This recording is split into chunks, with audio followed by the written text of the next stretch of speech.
Okay, good morning. Here is today's Substack and a few poems for you. You are enough. The grace of just being. You can embrace your imperfection and know your perfection. They are not opposites, but two movements of the same wholeness. We spend so much of our lives trying to escape ourselves.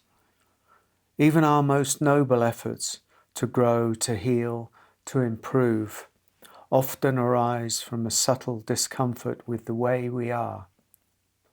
Beneath that discomfort, if we listen carefully, lies an ancient murmur. I'm not good enough. This isn't enough. I must be doing something wrong. That belief sits quietly at the root of so much suffering, driving us toward a future of peace that never quite arrives.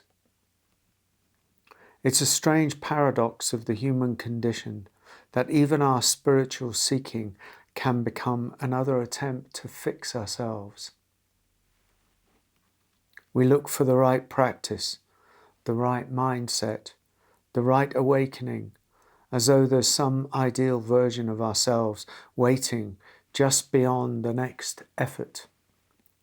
But there is no peace in that struggle, only the repetitive rhythm of striving and collapse, achievement and failure, effort and self-doubt. At some point, the invitation comes to a stop. To stop trying to become and simply allow ourselves to be. Not to abandon the natural movement of growth, but to rest within what already is. To discover a quiet nobility within our imperfection. The dignity of saying, this is my life. This is enough. I am enough. That simple recognition does not make us passive or indifferent. It makes us real. It dissolves the victim self without force, simply through the power of inclusion. There is a deep grace in this willingness to be as we are. It's not the grace bestowed from above, but the grace that arises from within when we stop fighting what is. It's the humility of standing bare before existence, no longer performing, no longer apologizing for being human. To live this way is to walk with a subtle nobility, the kind that doesn't need to be seen, but can be felt in the quiet steadiness of one's presence. We are so conditioned to measure worth by progress and perfection. Yet perfection, as most of us have been taught to understand it, is a distortion.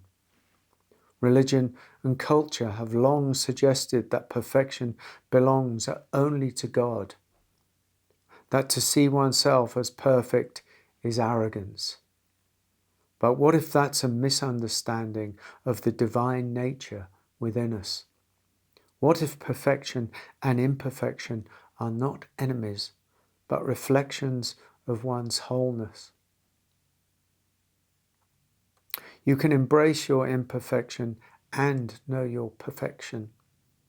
They are not opposites, but integral aspects of the whole. The cracks are not proof of failure. They are openings through which the light enters. The flows don't make us less divine, they make the divine tangible. Imperfection keeps us humble, perfection keeps us whole. To live in harmony with both is to live in truth. When we stop striving to fix ourselves, something softens, the inner war quiets.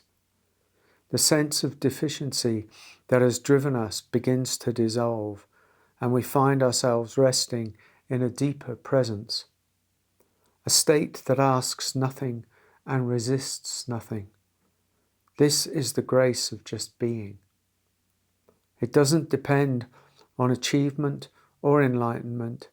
It's the unadorned recognition that we already are what we have been seeking. To be at peace with ourselves is not to declare completion, but to recognize belonging. We already belong to this moment, to this life, to the great field of being that holds everything. When we remember that, striving relaxes into stillness. The wound softens into wisdom, and what remains is the quiet radiance of simple existence. This is grace. Not the grace we earn, but the grace we discover when we realize that being here as we are is enough. A few poems, just a few. You keep running away from love, busy looking here and there for some kind of salve. Friend, love is chasing you, trying to get your attention, but you are moving too fast. Stop for a while and allow the eternal breath to roll in and out. Everything will come home. Let us sit in the silence of being. There is no need to say anything. The silence will say it all. Carry sorrow and joy with great equanimity, and do not seek to end them. The flower of your being will emit a great fragrance of compassion. We must become our own healers and return to the union we are.